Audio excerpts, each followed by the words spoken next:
So today's episode is a first in the sense that I asked you guys to decide which book I should talk about. I was narrowing down between two, and so I just put it up on my Instagram poll, and you guys voted.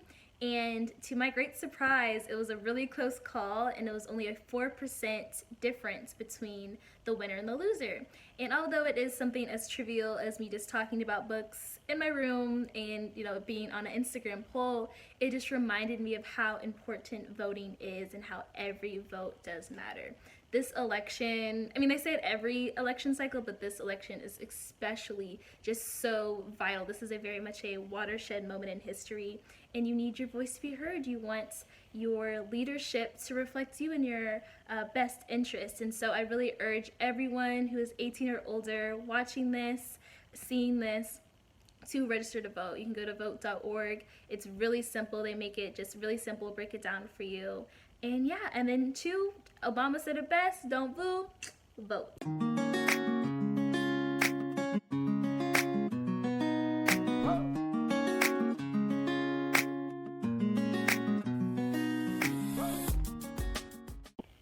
Hi guys, it's your girl Savvy C. Welcome to another episode of Cover to Cover, a weekly video series written about all things books. And today, goes without saying, a little bit of a different situation. Still very much with my books in my room, but my camera, she's old.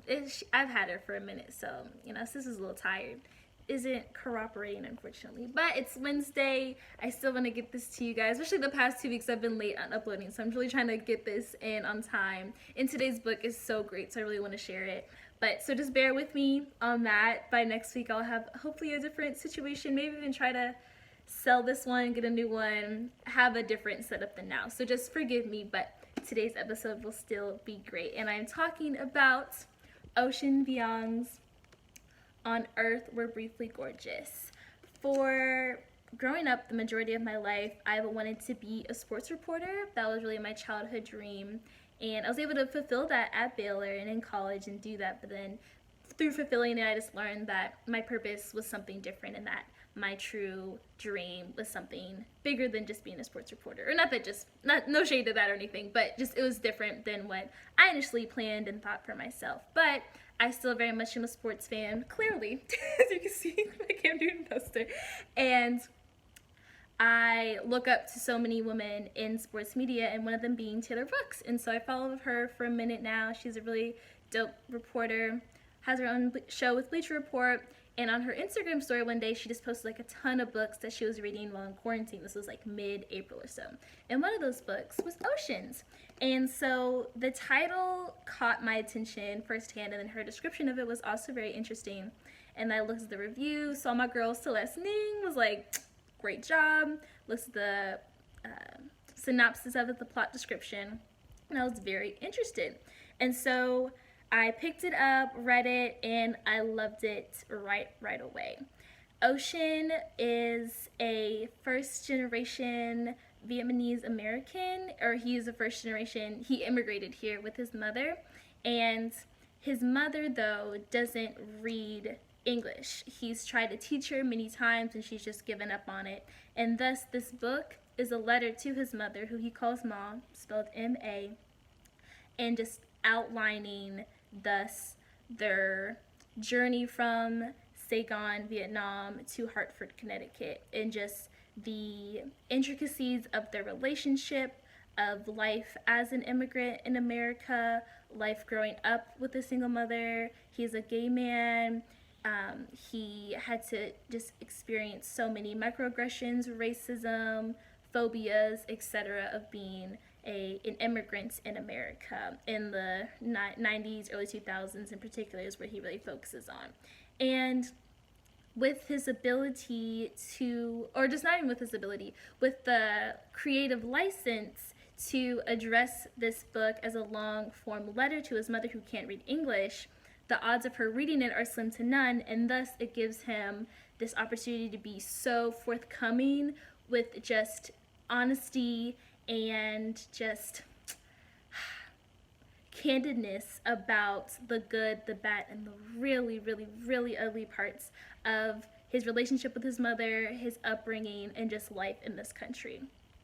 really touches on great themes of just dynamics with your mother, of immigration, of Vietnamese culture, of who, matriarchal figures.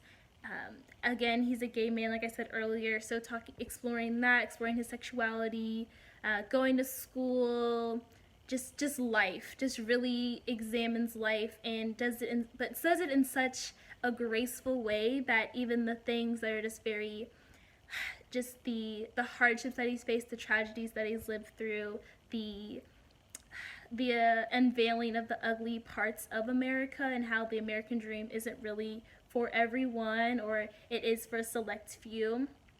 It's done with such grace. So it just reminds you of how beautiful life is and how beautiful a relationship with the mother is, even if that mother is abusive, is not welcoming, isn't loving in the sense of what you need as a kid, and thus what follows you into adulthood.